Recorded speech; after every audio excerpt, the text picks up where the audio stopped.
We spend far too much time worried about what makes us different than the next person or better than the next person, and not enough time thinking about why we should respect the next person. We all have a story, an overarching theme that runs through our lives and makes us who we are. The problem is, we think that since each of our stories is different, there's not a lot of perceived value and shared struggle. But we have far more in common than we can imagine, and what motivates one person can certainly help us as well. The Third Lap podcast is about understanding, respecting, and appreciating the struggle that it takes to overcome immeasurable odds in order to reach your destiny. Join me as I interview and bond with some of the most inspiring and incredible people, diving into their why to get a full understanding of their being. Without each other, we have nothing. So let's go on this adventure together and take on the future with open minds and open hearts. Welcome to the Third Lap podcast.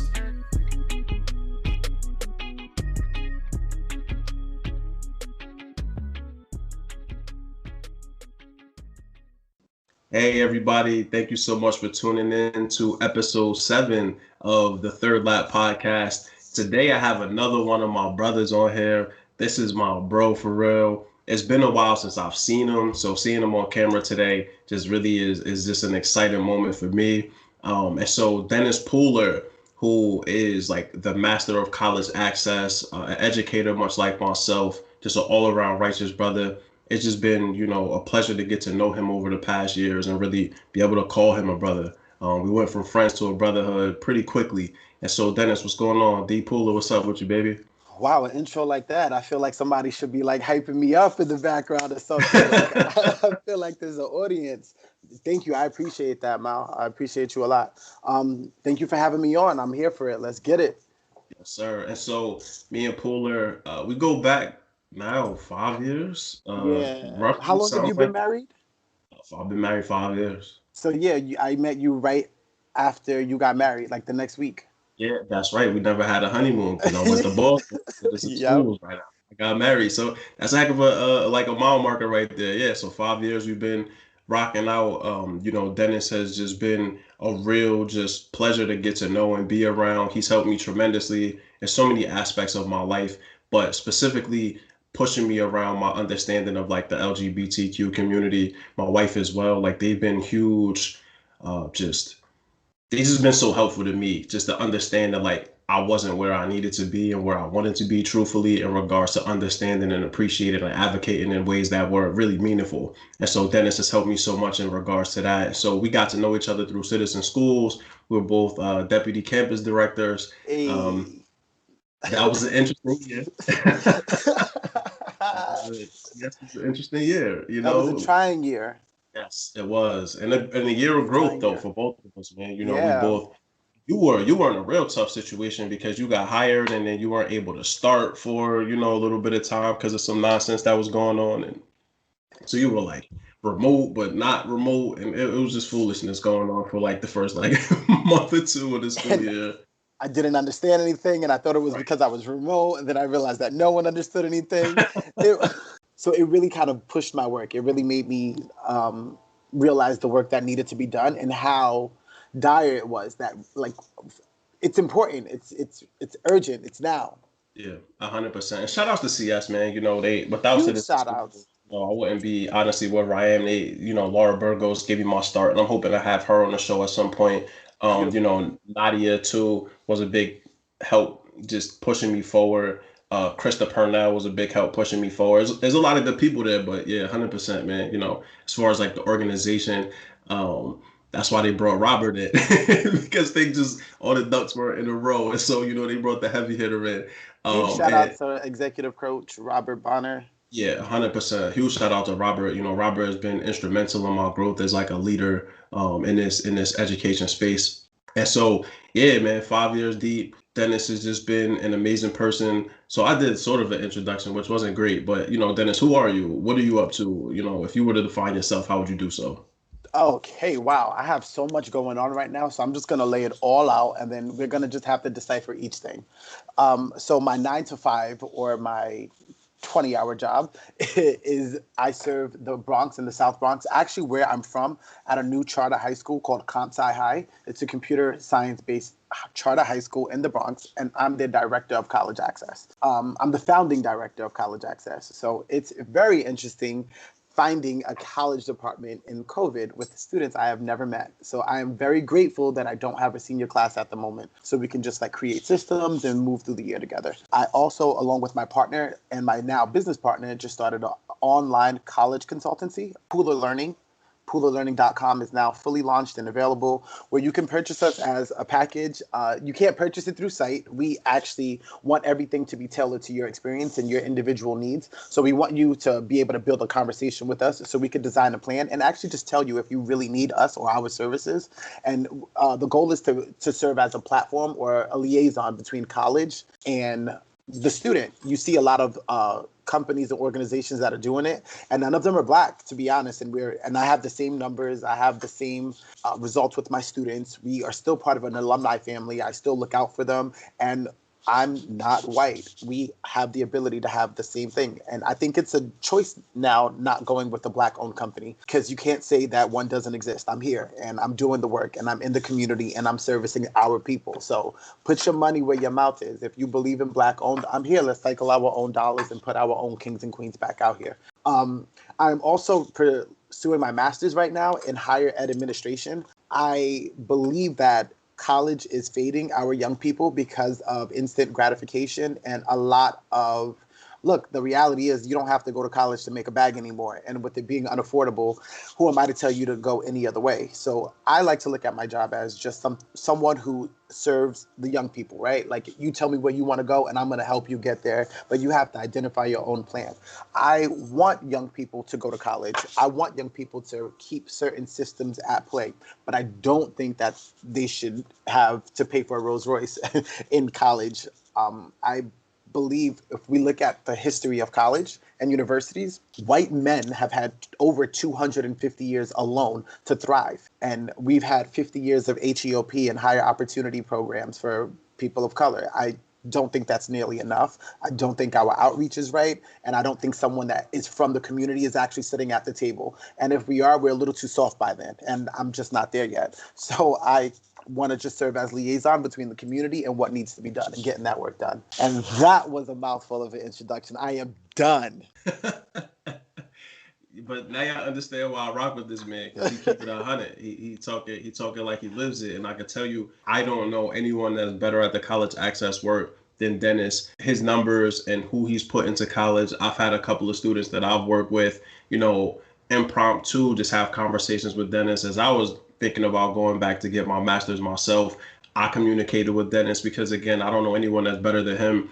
And also what you said about just supporting Black businesses and putting your money where your mouth is. I think COVID has really sort of like help us as Black entrepreneurs make a huge push in the market.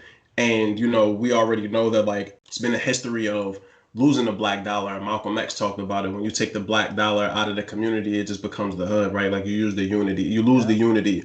And so support Dennis. There'll be links to his website if you have a child or children that are going through the college application process or need better understanding of what that landscape looks like. I can't think of a better person. And why I was so excited to have you on today is because we get a chance to talk about that, but also a chance to talk about you, because you have a very unique and dope story that is just crazy. Leads right to this next piece. I was gonna say where you were from, but I want you to rep your hood. So Dennis, tell me where you from, man. Rep your hood. So I'm from the South Bronx, Soundview area, Wheeler Avenue between Bruckner and Watson. So the real Bronx. That's my hood. That's where I'm from. I grew up before that by Jerome Avenue. Went to elementary school over there. Went to high school on 161. Went to college in Riverdale. So I'm from the Bronx. 100% Bronx, dude. Anytime I touch down in New York, if I'm not in Harlem with Hattress or in Harlem with Sharif, I'm in the Bronx with Dennis. You know what I mean? Straight like that. We hitting it. We doing it just like that. Every time I pull up, we running through here, we running through there. We on Dyckman, we on Fordham Road, we all in them places. Because the Bronx and I was so fortunate because my first year of working in New York City in education, I was in the South Bronx. And so I got a chance to see how beautiful the South Bronx is. And like, the reputation that the South Bronx has doesn't do it justice. See, people talk about like the violence and the poverty, and we were in one of the poorest congressional districts in the country, but also one of the most culturally thriving places that I've ever been. One of the few places where you see Black and Dominican and Puerto Rican and West African and Caribbean people all in the same place together, living together, talking, having fun, joking, partying. And so, as I've continued to visit the Bronx to go see Dennis and just hang out. And so I appreciate you for, continuing to put on for the Bronx, and the fact that like you're a person, well, you're not in the Bronx right now. You kind of moved up a little bit. Don't. Uptown, he means, not up. He means uptown. No. He moved uptown a little bit. Not smacking the Bronx like he used to be. He moved uptown a little bit more.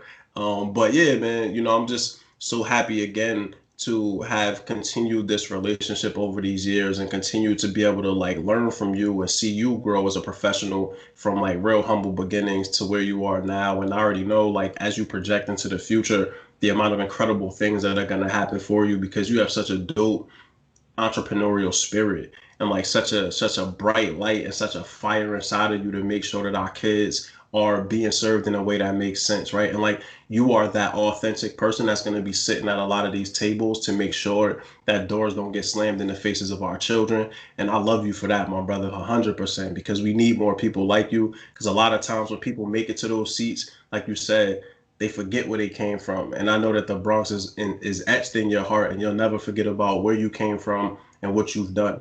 And so, wait, Tom, I need you to introduce me to everything I do, bro.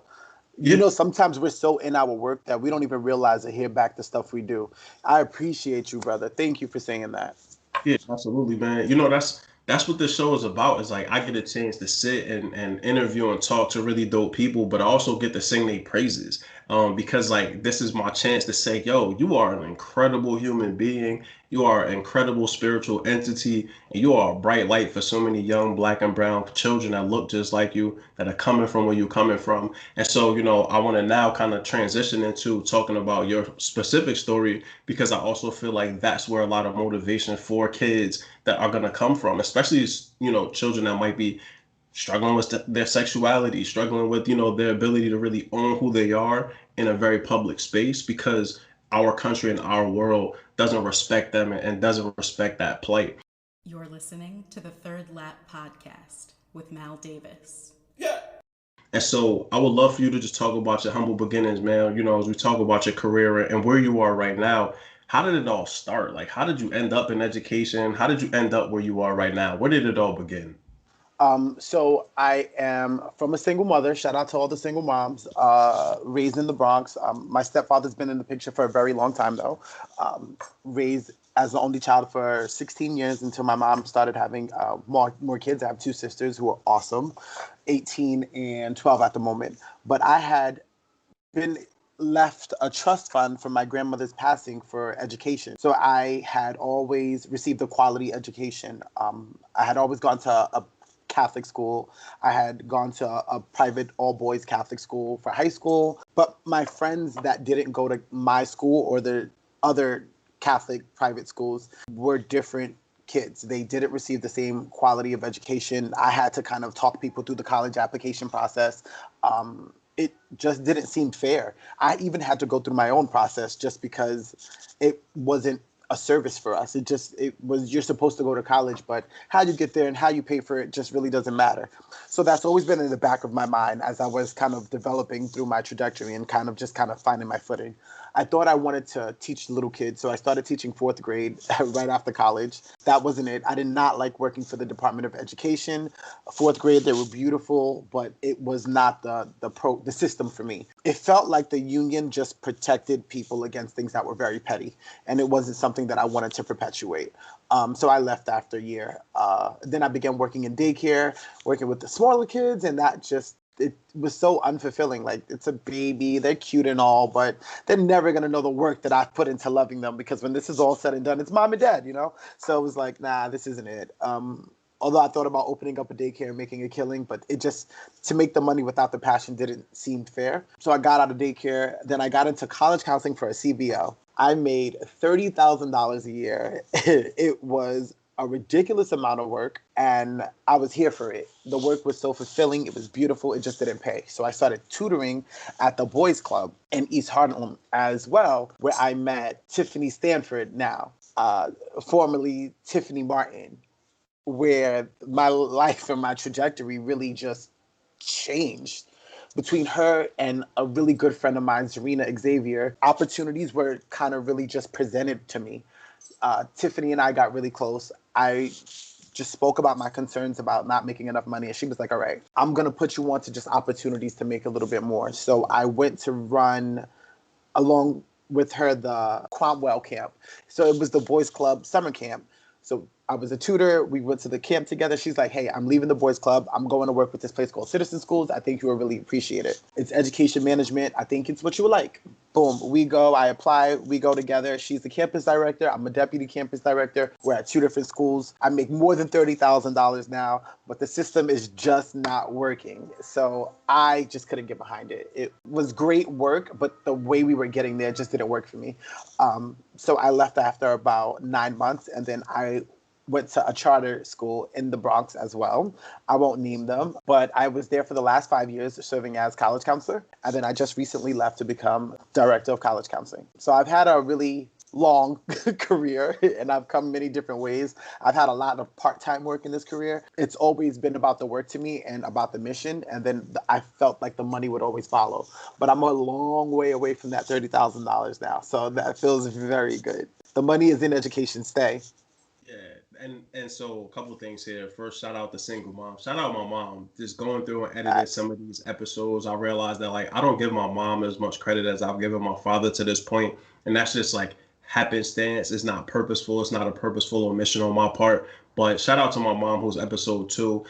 She is as important of a role model and as important in my trajectory as any single person that's ever graced this planet. And so I wanted to take a moment when you mentioned single mom. Shout out to all the single mothers. Shout out to all the single parents, because I'm also fortunate enough to know quite a few fathers raising their children by themselves and doing a heck of a job of really supporting their children, daughters, sons, whatever it may be. But shout out to my mom, man. You know, Mom, I know you're going to hear this episode and be like, all right, it's finally time I got my just due. Yeah, I love you, man. You know, it wasn't on purpose. I love you.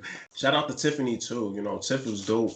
The money component, too. You know, Tiff is amazing. And I got a chance to know Tiff at Citizen School. She worked at BWA as the campus director. You know, part of me really wishes that I had spent my year working there with her, because I feel like things probably would have went a lot differently. But I also want to shout out to Odette Clark, too, who was my campus director at Global Tech Prep. Odette was the person that really came into my life and challenged me to be more systems oriented. And she told me, Malcolm, listen, if you you have the relationship piece down, if you ever learn systems, you'll be unstoppable. And she was the first person to ever in my career to that point sit me down and be that straightforward and transparent about that. And then a shout out to you. So when we were out in Boston and we were somewhere, campus director DCD, sitting down talking, and I had happened to mention my salary, and you would have heard it's like in the movie when the record scratch and everybody just look around as crickets. And so I mentioned what my salary was. Come to find out, I was the lowest compensated person in the region, despite me actually being a campus director and running my campus for the first 3 months before Odette got there. And so we left the restaurant and we walk in, and Dennis grabbed me by my arm and pulled me. He was like, listen, Mal, he was like, yo, it's like, don't do that again. You kind of embarrassed yourself when you did that, because you literally are the lowest compensated person in this entire region, and you notice how nobody else said anything. And I learned a lot in that moment. And Hatris told me about how I had pulled him to the side and pulled him under my wing and coached him a little bit in that moment when he was not doing things potentially right. And I love you for the fact that you did that. And that is reason why we're still here, is because I know that you love me intrinsically, aside from any other thing, right? You cared about me enough in that moment to talk to me and coach me in a way that no one else was willing to. And so, I don't know if I've ever really told you that, how much I appreciated that moment, but you helped me so much, because I learned, A, I have to go after what I'm worth. And then B, that yo, people will laugh at you, dude. And you won't know unless you know. And so I learned a lot in that moment. And so you mentioned quite a few things that you did as far as starting off in elementary school, but realizing the DOE wasn't really for you, going to daycare, but you had to have your heart in it, and then getting into college access.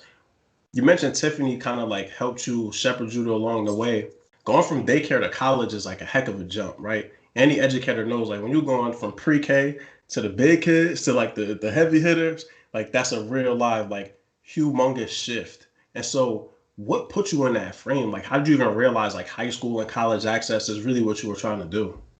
It was always, well, one, young people always find their way around me. I don't know what it is. I could just be in a store and a young person's like just ends up in a conversation with me. So I always felt, you actually said it, you're going to lead them to the prom. You say it to students and it really changed for me as well.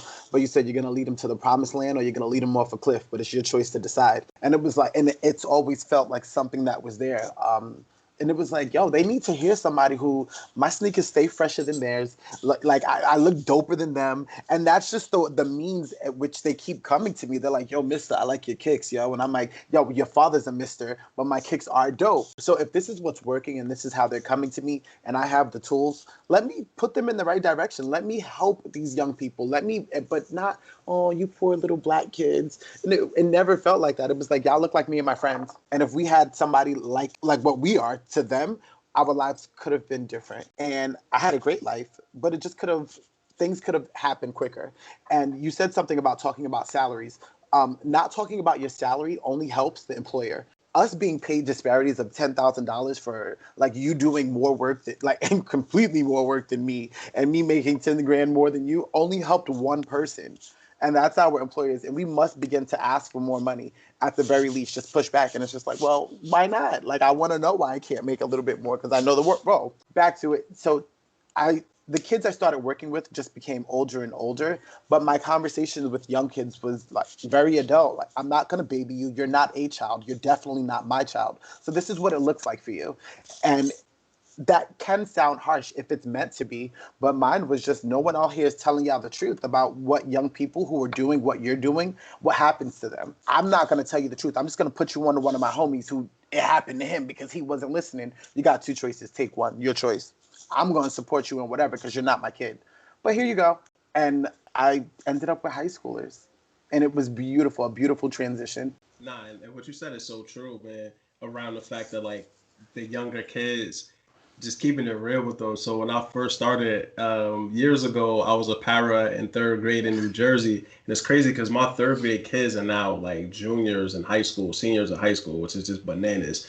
But when I had first started, I remember I was having a conversation with a young man who actually knew his father. I went to high school with his father. At that time, I didn't know that though. And so he had like attention deficit and he would kind of like spaz out in class. And so one day he's just kind of like off. And I woke up to him like, yo, like it's third grade, but if you don't get it together now, like then it's just a trajectory of difficulty for you through your life. And then, the schools want to see you in the prison industrial complex anyway. And so you got to really like tighten up now. Like it's so important. And he just sitting there just like zoning out on me. And so I went home so frustrated and I was talking to my wife, Allison, and I'm telling her that story. And she's like, Malcolm, he's in third grade. He can't understand anything that you're talking about right now.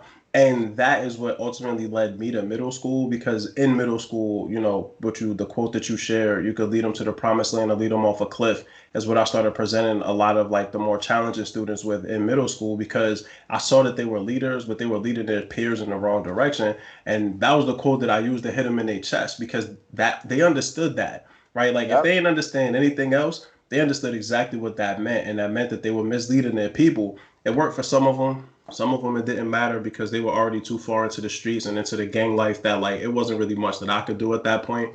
But nonetheless, that leadership component is so important. And so, the same with like the shoes, kids love my shoes and they see the shoes and anything you could do to hook them to begin that conversation, right? And like that's what I think that you've done an exceptional job of, is going to their level, having conversations with them, and then bringing them to where you needed them to go. And I think something that a lot of educators miss is that we talk to them like they're children. Some of these kids have been through more in their life than we could ever imagine. Ever in our whole lives imagine. I've never been homeless, thankfully, because my mother always provided well for me. But I've had kids that spent a whole school year bouncing between homeless shelters. So they were more taking care grown. of their families. Yep, going home, working, and they're 13 years old with a job, taking care of little siblings, going Yeah. home, feeding them, getting them up in the morning. And so, when we talk about the social emotional learning component and empathy as educators, it's so important because we can't ignore those things and just expect them to come to school and do math and read and write. It's more than that. It's bigger than that. Get to know your kids on a real level.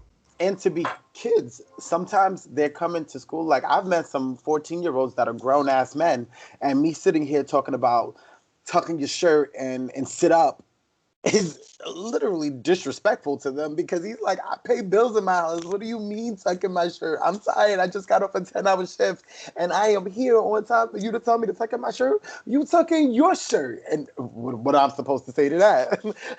Because I don't argue with kids. So it's like, right, Right. my bad. Right, right. No, and that just that respect component. I hope that any educator listening to this walks away with the understanding that it's imperative for you to respect your students if you expect to get respect Yep. in return. And that's the street code. And I came in knowing the street code, right? Like I came in knowing what the code was. And so you give respect to get respect. That's the only way. You're listening to the Third Lap Podcast with Mal Davis. And so you mentioned that you got to the high school, you always had students attracting themselves to you because that's the light that you put out there, that's the energy that you have. And so as you've been in high school, what difficulties, what have you seen, especially from a college access standpoint? We talked about this a little bit ago, but same thing with me, like my college, I didn't have a college process. Like, one thing that I love about KIPP is that we have our KIPP through college and career office. And in our high school is this whole big graphic of like all the schools that you can access with your GPA, with your ACT and SAT score. And anytime I bring a teacher in there, I make a very pointed like moment to stop and point that out to them. And it's crazy how many of them even saying white, black, Hispanic, so many people did not have a college access person, did not have somebody that was walking them through that process. And so I'm like Murcielagos deep in college debt, and I ain't got a Murcielago. I'm not, what I mean? Like, I don't got no bank cool. Like, I got a piece of paper. So, let's talk about that, man. Talk about what you've seen as some of the difficulties for kids trying to access college. And then ultimately, like, why did you decide to leverage that into a career, but also a business? So a lot of kids, I feel, everyone that's gone to college is not a college counselor. And I feel like a lot of emotion gets put into it that doesn't need to. There's everything you said, right? There's the GPA, there's the SAT score, there's the extracurriculars, there's all of that stuff that goes directly into an application. And you as a young person, you can go through this process on your own if you really have to. And that could be a part of your story even. But I've seen kids that are below GPA scores, below SAT scores, with no money. And I'm talking about EFCs, estimated family contributions of zero, get into schools that are $75,000 with services provided for them, like academic services, financial services. And it was all through the relationship that I had the ability to build with their admissions rep. And I was like, oh my God, I can leverage my personality to work for this kid. Holy cow, this is a business. There's a business to this part of it that I just didn't understand. It's not only about the stats. It's not only about what the kid presents as on paper. I could fight for them. And if someone sees me fighting for them, they will literally take them. And the other part of it was all these white kids have this. I'm sorry to bring race into it, but it's literally, that's what it comes down to. There's race and there's income. And the difference is what it is. And we just can't seem to ignore it. But a lot of these white kids or these schools that are also in districts that are not as wealthy, but predominantly white, have a better education. The Department of Education is racist in so many systems, particularly in its treatment of Black and brown kids. I'm saying it, I'm putting it out there, and if anyone wants to have a conversation about that, I welcome it. But it's happening and we can see it. I think it just needed to be shaken up, and I wanted to provide it. And then I realized that people were providing these platforms for like $30,000. So when you were charging $30,000, who's getting the service? A very specific type of person. So it's basically a way to make these rich kids richer, and they're not even doing the work. They don't even have the ability. I work with Black and brown kids who work 10 hours a day sometimes, who work weekends, who work 40-hour-a-week jobs, who come to school and perform, who are on athletic teams, and who are ridiculously smart, who aren't looking for handouts. They're like, oh, I'll go to college and work. I've done it my whole life. Like, this is what I'm willing to do. And they had no idea they could go to Brown.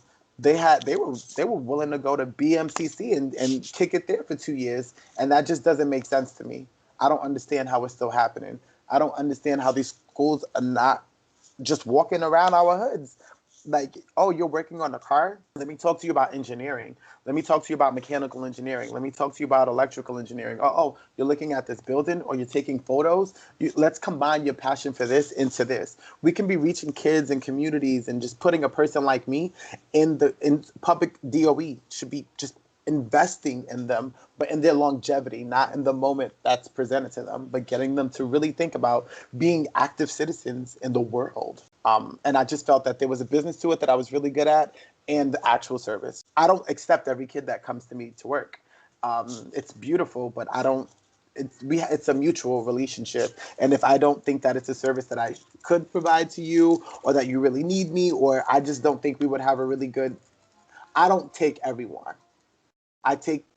We are open for business, Pool of Learning. We take everyone, we take all kids. Come to us, we will help you get to college, no matter what you look like. Pool of Learning, people. Come on over. Shout outs to that. We'll debate. You tell me if you want me to edit anything there, if you want to keep you that. You take that whole thing out. You take that rant out. That's hilarious. But no, real talk though, the discrepancy in access to college and access to college education and understanding is systemic, right? Like when we talk about systemic racism, when we talk about systems that are in place in order to prevent the upward mobility or rising of people of color, of Black Americans specifically, because I can talk about my experience as a Black American. Like that's what we're naming right now. That's what we're talking about. And, I was fortunate with Selected Incorporated, owned by Wayne Tam and operated by Wayne Tam, to have the opportunity to go see some really high performing independent schools in the Northeast. And like their college access team was incredible. And even if it was only one or two people, they also had the fact that like parents of those students were given endowments to these colleges where a lot of these kids were headed. And so like the bridge or the pathway was so much clearer. And, I do want to take a moment, though, because the DOE is such a behemoth, I want to shout out the people in the district and the DOE that are doing the right work and that are working really hard to make sure that their kids are getting where they want to go. Because there are people that are doing that work, right? Whenever you're in a situation where the DOE is like 500 schools or something like that, it's something ridiculous, way too many. And so, why you've seen such a large number of charter management organizations take over in New York City is because it's unwieldy. But I also want to say that like you can go from the South Bronx where we were, go all the way down Park Avenue into the most prestigious parts of Manhattan. And if you were to do a time lapse across that entire thing, which is maybe like a half an hour drive, like you get a chance to see the discrepancies in action, right? Like you go from one of the poorest congressional districts in the world, in the country, I should say, all the way to one of the most prestigious parts of the world.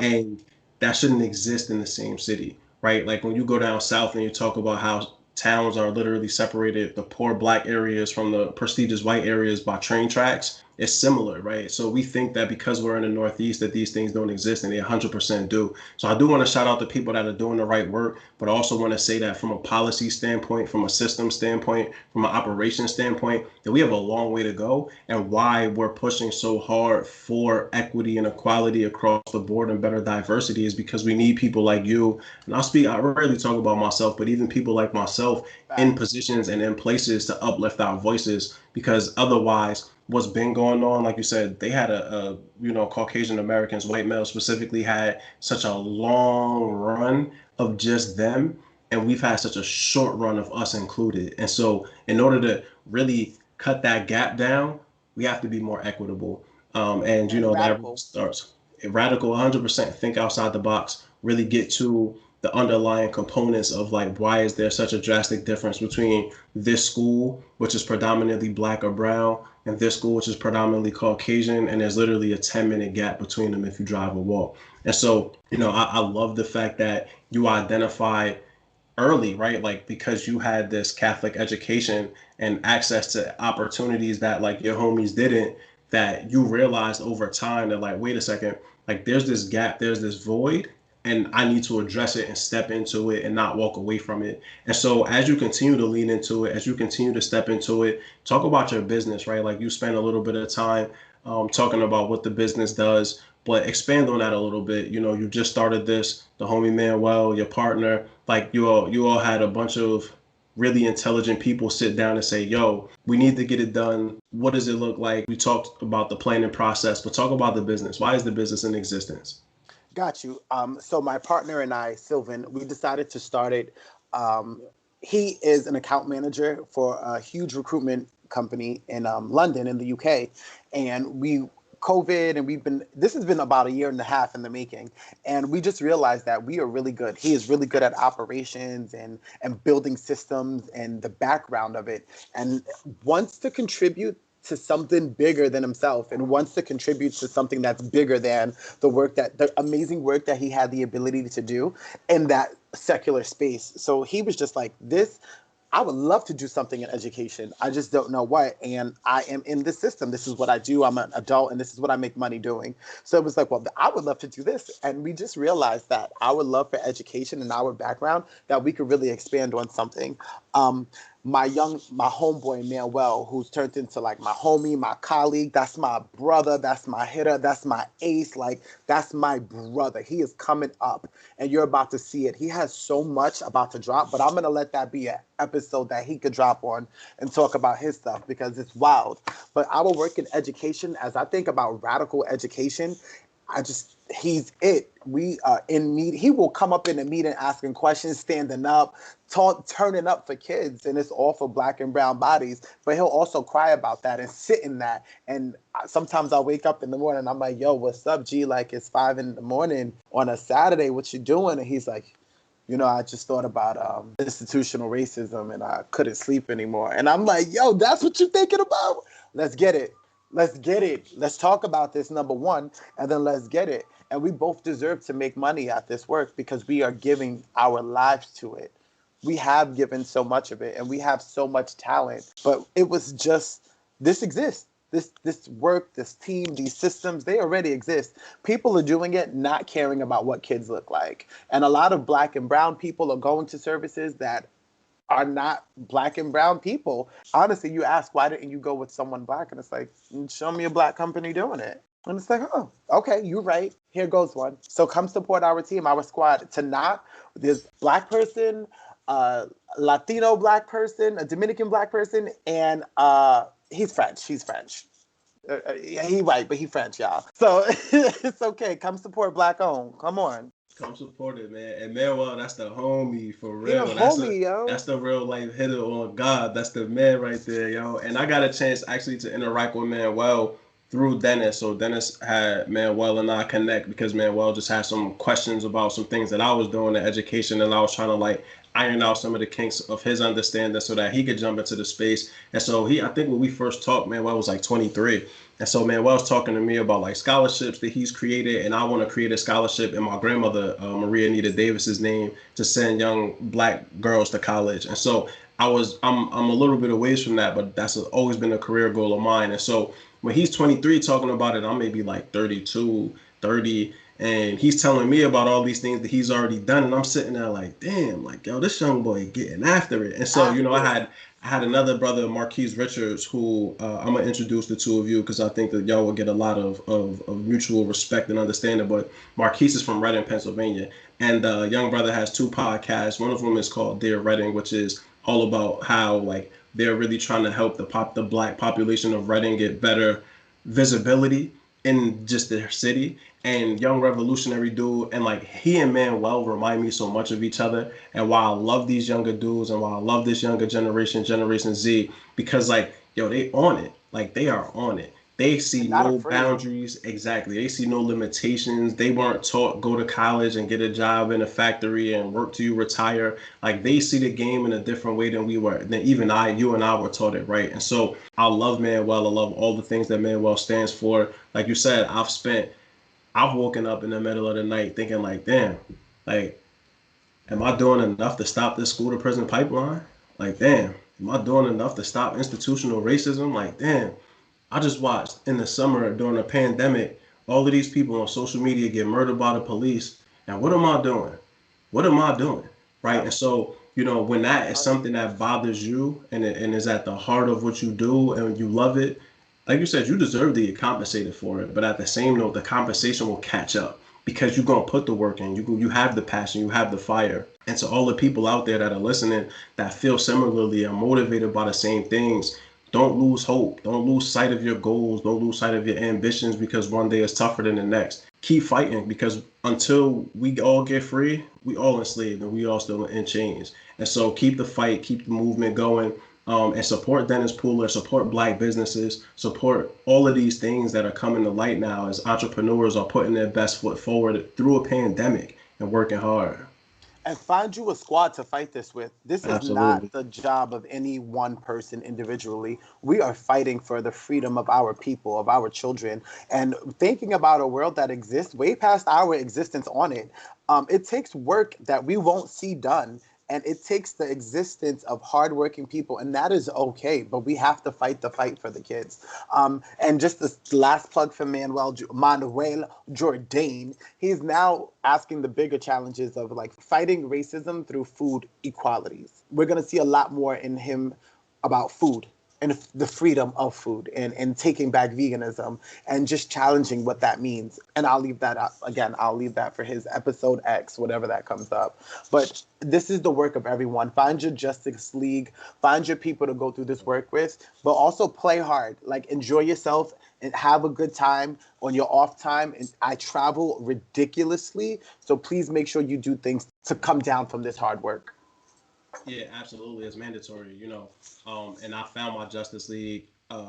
Dennis, you came into my life at a really interesting point because I had lost all of my like high school friends through a misunderstanding that just is neither here nor there. But I had to make a change in my life, and at that point, I went from like a friend group of like 8 to 10 people down to just my one homie Andrew, who I still rock with to this day. That's my brother. And so when you walked into my life, I was in a real bad place, and you became like the Thor to what I mean, my Black Panther or whatever that relationship. I don't get into the superhero stuff like that, but you joined my Justice League at such an integral and imperative time in my life because I needed somebody that I could trust, and like I needed to be able to build a trusting relationship. And then I added Sharif, I added Kevin Bryant, who will come at a later episode. Like so many other people came along just at the right time. And so through this whole pandemic, Gail Saunders, who was an earlier episode, through this whole pandemic, I've had to rely on those people to talk to and to really commiserate with and sometimes cry with because like we've had to shed tears through this, man. Like, I'm a grown man. Ain't no fear in telling people that I cry. My wife has seen me cry more times than anything. I've seen my Beautiful. father cry, you know what I mean? Like that Yep. man showed me that he's one of the toughest dudes I know, but he'll cry. And so, that set a heck of an example for me to understand that like you have to be imperfect in a world that wants to see nothing but perfection because perfection doesn't exist. So yes, find the people that will continue to help you and support you through your work, and also find those times to just check out and be yourselves. And I told my managing director the other day in a team meeting, I was like, listen, you have a husband, you have children, and like as a wife, as a woman, you're always expected to put yourself last, right? But like put yourself first, even if it's for a half an hour every week. Dig out time to put yourself first, and if it means you by yourself, be by yourself. But everybody listening, mental health is one of the biggest underlying things that we have going on in this podcast. Every single episode almost has been addressed. Address your mental health positively, find positive outcomes. This is how I address mine, is this podcast. I needed this. I used to play 2K like crazy and it wasn't doing it for me no more. Video games wasn't doing it no more. And so I had to find a creative outlet to be able to really work through these things. You're listening to the Third Lap Podcast with Mal Davis. Yeah. And so Dennis, we've talked about like where you from, South Bronx, heavy. We talked about how you got started in your career. We talked about some of the difficulties that you've already seen and in the work that you've done. You're now here with your career. You're here with your new job at CompSci. Shout outs to CompSci. Shout outs to your brand new business and everybody involved with it. Where are you going next? What's the future look like for you? So I want to tackle gap year programs and the lack of Black and brown representation in them. And don't quote me on this, but if anyone wants to team up on this, pull up on me and let's have these discussions. And if you want to talk about funding, let's do this. If we were under the age of 32 and Jewish, we would have the option to return to our diaspora. I think the same, no, I don't think. The same should exist for Black and brown bodies that were stolen away from the diaspora. Even say you're Dominican and you spend summers in DR, or you're Jamaican and you are born here and you spend summers in Jamaica, you may not know the exact history of your islands. But we should have a program that takes and curates these experiences for Black and brown bodies to see their footing in the world and to be in safe spaces that are all Black for the first times in their lives before we put them into college and universities. I think that will, one, allow them to understand better what they wanted to do.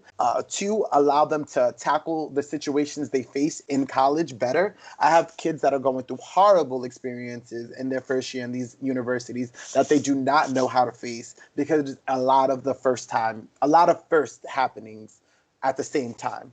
But I want to build a program that returns Black and brown bodies to the diaspora for 1 year before they head into college. I have a friend, her name is Nike, Third Eye Culture Productions, and that's her food business, but she's also building something similar. So I want to work with people of color who are also serving as travel guides or throwing these travel experiences. It's academic, but we should also be able to own our masteries. We're the people who are going into these countries. We're having lit experiences with our friends, but just because you're 23, you come to this country back and forth, that doesn't mean you can't serve as a professor of this and give the kids this opportunity to come back as well. So there's a lot of components to it that I'm still ironing out, but that's the next big thing I plan to tackle. I want to build a gap year program that exists for a year to return Black and brown kids to different parts of the diaspora. And I love it. And it's funny because I hadn't heard of gap year programs until I got to Citizen Schools and I was recruiting folks to come to become teaching fellows. And so going to different like career fairs and stuff. And people are talking about I took a year off from college. Like I took a year off after I graduated and I traveled the world and I climbed mountains and I went these places. And I was like, yo, when I graduated college, I came home, found a job and have been working ever since. I was unemployed for 9 months and rode that wave a little bit, but even that wasn't sufficient because that's not enough bread to really do nothing with. And so, when I finally realized what gap years were and saw all these people accessing them and how few of them, to your point, are Black and brown, I was like, yo, like this is just another place where like this inequity and like wealth and social economic status just plays itself out, that these kids get a chance at 22 and 23 to go find themselves before they come home and like take life serious. But like we've been taking life serious our entire lives. Like every moment of our entire lives we've had to take serious because we aren't afforded this opportunity. And so to be able to give that year but also spend it in Africa or, in the Caribbean or, even in certain parts of Eastern or Western Europe, because the development in Eastern or Western Europe historically came from the Moors. It came from Africans, like Western Europe and Greece. And, we honor all of these thoughts, all of these people and these prestigious thinkers from Greece. They all learned through the Egyptian mystery system. They got all of that from Africa, all of it. They don't get the credit.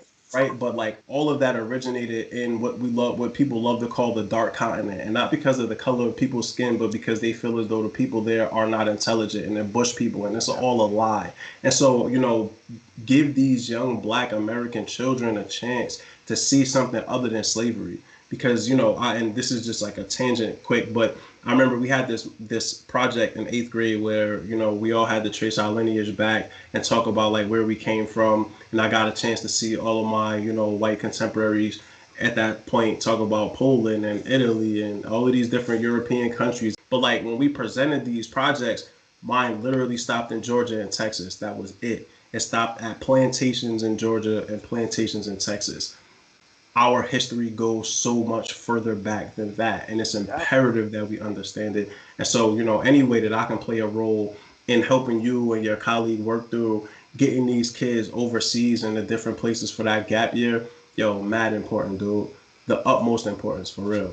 Don't you worry, you'll be helping. And so, you know, we've talked about your career. We've talked about where you started, where you are, where you're headed. You've alluded to it a little bit, but like, what is your core motivation? What keeps you pushing through these really tough times and through these times like a pandemic, right? Where we're still facing racial injustice at a rate that we've probably never seen in our lifetime. I think that's the beauty of Black people. We just have always had the ability to smile through everything that's happened to us. I love to travel. That's it right there. I'm traveling through the pandemic, which probably isn't the best thing to say, even though I'm hella safe. But shout out to these Caribbean islands that are holding it down. You go onto them and you have to wash your hands before you go into any personal restaurant or any store. You have to wash your hands, whatever. I'm still traveling out here. I just got a bike. Actually, I'm working on my physical health. It is there on the wall, just hanging up. But I am trying to be just healthier. I just booked a physical trainer, my homeboy Wellington. Shout out to Wells Fitness NYC. But living my best life, to be honest with you, I'm here and I do hard work. And my come down from that has to be as tremendous as I put in, because I am living this life. And I am a sneakerhead. I love hoodies.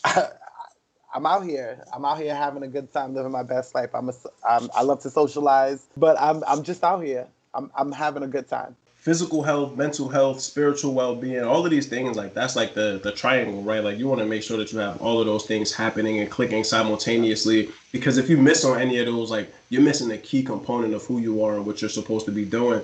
And so I love the fact that like you're addressing your physical health along with mental health, continuing to travel. Please be safe. You know, may the bright light of protection be around you and all the people you travel with. Shout outs to Wellington too. You know, you've talked to me at length about Wellington and about the work that he's doing. And, you know, shout out to him. Continue to get people fit, in shape, get them right. I want to shout out my cousin JR, who gave me his bike. And so I'm still trying to work it, get a seat, because the seat was killing me while I was sitting on it for way too long. So, you know, I came off the bike, I was hurt. But, you know, I'm trying to get the bike thing together because I've been running, but I also want to integrate biking as well, because biking is such a great workout. Looking forward to being able to start swimming again too, because I love swimming. Swimming is something I've done since I was literally 2 years old. And so swimming is also another one of those great workouts. But just, there's nothing like feeling that water. And to all the people, all the Black people, all the brown people, I'll stay on my wife about this too, because she doesn't know how to swim. Learn how to swim. And right? shout out to all the Black swimmers. Shout out to every last one of them. Shout out to Tim Duncan, who used to play for the Spurs and is now a coach, assistant coach, who was a swimmer in high school and, you know, was somebody that I really idolized growing up. But he spoke about the importance of swimming and what a great full body workout swimming is. But learn how to swim. Like, don't let people go skiing, go hiking, go in the woods and go to cabins. Like, don't let Black people tell you what Black people don't do. Black people do everything. Like, that whole Black people don't do this originated from fear and from a lack of access to those things that we equate to being just white, right? Like, I've had mad fun skiing. I've had mad fun, you know, going to the woods and just hanging out. Like, don't let people legal gun ownership, right? Like, continue people. I'm gonna have a whole episode around why it's important as Black and brown people in this country to legally own guns, because it is our amendment correct. It is our amendment right. And so stop letting people tell you what you should or shouldn't do based off the color of your skin, because all of that is foolishness. And so, you know, I love the fact that, like, Dennis, you are really like a revolutionary in so many ways, and you never let Black people tell you what Black people don't do. Like, well, Dennis Pooler does it. and Dennis Pooler gets it done. And so I love that, man. Keep doing it, and keep setting that example, because also the students that you work with and that look up to you see you leading that example and doing those things, and they follow right behind you. Manuel, who had a business where he was taking skaters to Cuba, Still and has so it. like still has it. Boom, Real that's my man. real immersions. And come on, that's so dope. Yep. And every time I see black kids with skateboards, I'm like, I applaud them out the window. Like I shout them out, because again, when I was growing up, that was something that black kids didn't do, right? And I got a chance to see Sal Masakela do the X Games and like really put on for black people with dreads, with locks. And so, black folks listening to this, do everything that black people tell you that you're not supposed to do, because Yep. we also not supposed to go to college. We're not supposed to pronounce words correctly. We're not supposed to be articulate. We're not supposed Talk to about be it. living in the suburbs. We're not supposed to own nice things. We're not supposed to do everything that's really what you should be aspiring to do. So And do everything so, you want. right. And so, like, that was a long-winded tangent that I may or may not take out. We'll see what happens. Needed. That's the beauty of posts, is that you can take things out and you can leave them in. You listen to it later. Needed. But we're now at the point getting towards like the tail end of the podcast here. This is the Third Lap podcast with Dennis Pooler. I was actually supposed to do that several times throughout this podcast, and completely forgot just because we've been chopping it up. And shout out to Sharif, who is an on-air personality, and he was the one that gave me the note after listening to his episode, the first one, of like, yo, man, you got to break it up, because people listening for an hour, like, you might lose them. So Third Lap podcast with Dennis Pooler, each one teach one, we all learn together. Dennis is here talking about his career and education and his business and college access. And so you talked about what motivates you. When people listen to this, it'll be a little bit over an hour long. Say they only get 3 minutes to really listen. What is a message that you want? What's the message you want them to walk away with? These are times now that we can no longer sit around and just watch things happen. I think that's always been a time, and we are where we are in so many different ways because of silence and fear. Don't move in fear, and do everything you want to do. And you don't have to be silent about it. You don't have to lay down and take whatever happens to you. You get to choose how you feel in this body, in this life, in this existence. And you have the right to take what's yours. You have the right to demand equality. You have the right to demand justice. You have a voice. And what we use it for and what we decide to use it for, it matters now more than ever. We have to speak up for women. We have to speak up for people. We have to speak up for Black women. We have to speak up for children. There's just so much that needs to be done, but we could do all of it and live our best lives. I believe in harm reduction. We can not always do the thing that's right, but it doesn't have to affect the lives of people in a negative way. And we can spread love the same way we can spread hate. So just take a little second to love, because that might just be what the person needs. I have a homie, her name is Marianne. Shout out to her. And this last one, she believes she's a social worker. And sometimes I'll be spicy with her and she's like, come here and give me a hug. And you know what? That's just what I need. So you know what? The person next to you might just need a hug. So it's okay. And you might just have to give that to your brother or sister every now and again. And that's what I'm going to leave. That's beautiful, brother. I love it. The episode right before this was Simone Mouchette, who is a social worker herself and somebody I met through Citizen Schools. And she talked a lot about that. Like, that's empathy. And now I know when you're talking spicy to me, I don't need to talk spicy back. Because that, you trigger me. When you talk spicy to me, I'm talking spicy right back. But next time I'm going to hug you. You might need a hug. You know, but I don't talk spicy to you in your face. Last time you were like, I'll True. crack your jaw. You know, you kind of True. big, though. You know, I'm going to fight you, but you know how it is. This is true. And, you mentioned shout out to Black women, heavy shout outs to Black women. Shout outs to Black trans women, because Huge Black shout out to trans Black trans women women. are like victimized at a rate that is just unbelievable sometimes, and really have so few advocates in this world, because so many people are just no protection, legal protection, right? And so, shout out to Black trans women, man. Shout out to the trans people. Shout out to Black trans people across the board, because it's important that, like, we really, like you said, when you have a platform and a space, use it for good. And I'm hoping that through this podcast, I can continue to use this for good and uplift and put in position people that can use their voices to really speak to their experiences. And so I just want to take a moment, because Dennis is a Black gay man. an out black gay man who really advocates for people living their best lives. And so again, like, whenever I see Dennis, I hug him. Whenever I see Dennis, I tell him I love him. And I've gotten personally so much enjoyment out of like seeing people and their reaction to us in public when we hug. This man lives his best life out in public, and I love it, and That's I'm so here true. for it. And so, seeing people's reaction in public makes me laugh because, like, yo, like, why can't I hug this man? I had somebody ask me one time if I was gay because, like, I advocate so heavily for gay people at this point and lesbian and trans folks, and I'm like, yo, I'm not. But like me being a cisgender male has given me so much privilege in life that I got to start speaking on the fact that like, yo, it's not right. Like I'm afforded opportunities that Dennis isn't. And so, I would love if you could just take a little bit of time just to talk about your experience as an out black gay man and just speak some life to that, because I know that there'll be people that listen to this that, are in a similar position but may not be out yet. And so like, what was that like for you? What was that process for you? And like, why do you find so much pride in being who you are? Um, I don't really care about what anyone thinks. If I'm out here pretending to be something, you're gonna hate me for something anyway. So you just might as well hate me for whatever it is that you hate me for. And I'd rather it be that you actually hate me for being who I am, so we can just separate. But there are kids watching always. There's someone watching, and I just don't think it's that big of a deal. I don't think sexual orientation is that huge of a thing. I think there's so many interesting things about me that I've just never really put much emphasis on my orientation. So for me, it's never been a thing. My family didn't care. My my uncles, once I knew that my uncle didn't really care, and he's just a dude's dude. I don't care about anyone. It was like this, if he gonna get over it, y'all gonna get over it.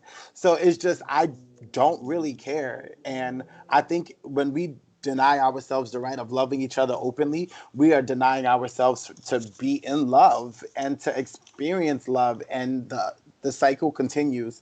So do you live your life, but I just think we don't have to do this anymore. Like we can be out, we can be happy. Like no one cares at all. That's a Live your fact. And life and and I out wanna to us and what it looks like yo, to us, and be who you are. No one cares.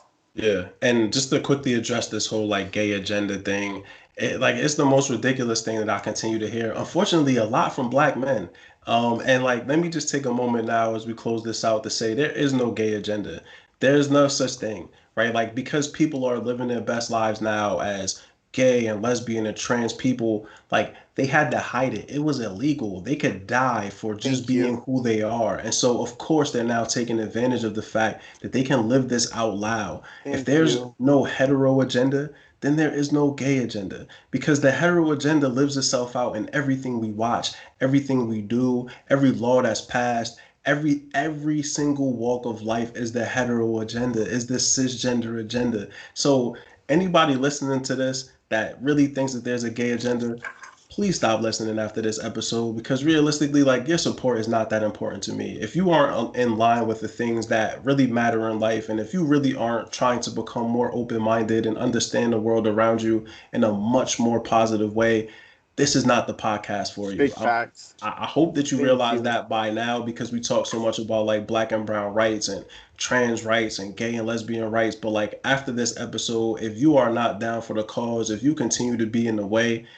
A, best believe I'm gonna be one of the people pushing you out the way if we have to. But B, don't listen to the next episode because it only goes up from here, man. And so cut the foolishness with the gay agenda. Cut the foolishness with thinking that Dwayne Wade turned his son gay by allowing his child Ignorant. to be trans. That is foolishness, man. That is foolishness. Stop with the toxic masculinity. Stop with the foolishness. Stop trying to oppress people for being who they are. Stop trying to tell our queens that they gotta only be queens when we allow them to be queens and they have to choose between women's rights and black rights. These things are not the same, man. Cut the foolishness out.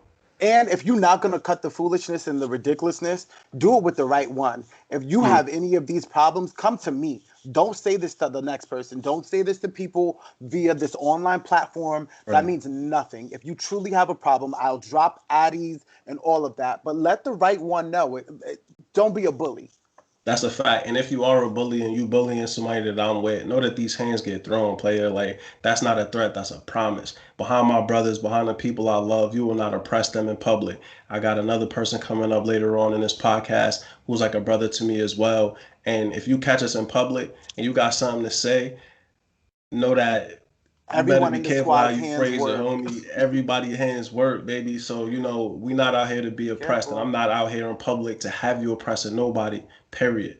And so, again, like, this is the Third Lap Podcast, here with Dennis Pooler, advocate, educator, college access guru. And so, Dennis, you gave us your motivational thoughts, and like we done went well over the budgeted time. It's supposed to be an hour. We going on an hour and 10 here soon. But it's because I love you, and we always get a chance to talk and just really just immerse ourselves in each other's energy, which is always dope. And I'm glad now that people get a chance to listen in on this. And so what are some of the things you're reading? And at this point, people already know the thirdlappodcast.com has a tab, which is like a reading list. And each person that I've had on the show has contributed different books that have made a huge impact on their lives. And I added The Alchemist as well under Sharif's name. And so what are some books that you have or that you read or that you would suggest folks read in order to get a better understanding of just like life and how to be better at it? Okay. Um, Between the World and Me by Ta-Nehisi Coates. All About Love by Bell Hooks. The Alchemist, which you already said. Right now, I'm terrible at butchering her name. The Thing Around Your Neck. She wrote We Should All Be Feminists. I don't want to butcher her name, so I'm not even going to do it. I think it's just important to read male and female perspectives, and I only read Black male and female perspectives, but I had forgotten to read females for a very long time. But I will drop a whole book list. I just can't think of them all off the top of the dome. Why I'm no longer talking to white people about race was a really beautiful book. I read about a book a week, so I'm out here. That's what's up. Yeah, keep reading them books. I was on the pace of like roughly that, and then I slowed down tremendously behind like taping and editing the podcast and just trying to get this off the ground. But yeah, we'll have Dennis's whole list of books. Shout out to my mom again, because my mom kept me ingrained with like female protagonists and female writers. Like, she made sure that I was reading things from all walks of life, and so Alice Walker and like all of these other really dope authors that I've had a chance to. Shout out to Angela Davis too, who has a great book about like breaking down the prison industrial complex. And so when I talk a lot about like Huey P. Newton and other Black Panther revolutionaries, I rarely don't name Angela Davis, but Angela Davis, shout out to her 100%. And that book around the prison industrial complex, I'll add to the book list as well. It's incredible, and it's all about abolishing prisons, which need to happen along with the police, right? Like, we need to rethink all of these systems for sure. And so where can people find you, D? Pooler, where can folks find you? What's the website of your business? And as always, when the episode comes out, I am going to list all of his social media and also a link to the website, both on the thirdlappodcast.com and also on the social media for the Third Lap Podcast. But give you a chance to shout out your stuff right now. People can find me at poolerlearning.com, Pooler learning.com. People can find me on Instagram, Facebook, Twitter, and LinkedIn via Pooler Learning. I am accessible every and anywhere. I'll drop my number. I'll drop my email address. Like, hit me up, yo. Right. Get out here, man, and definitely connect with Dennis. I got to get better with Instagram. I was telling Allison today, I suck at Instagram. Everybody knows. Anybody that know anything about me, I got like a lurker Instagram page because you can't watch certain things. Like, I like watching sports videos, and so you can't watch them if you don't have an IG. Literally, my IG exists to watch Eagle stuff. Other than that, I don't interact with anybody. I don't do anything. And so I got to get better with Instagram, but I love all the social media plugs.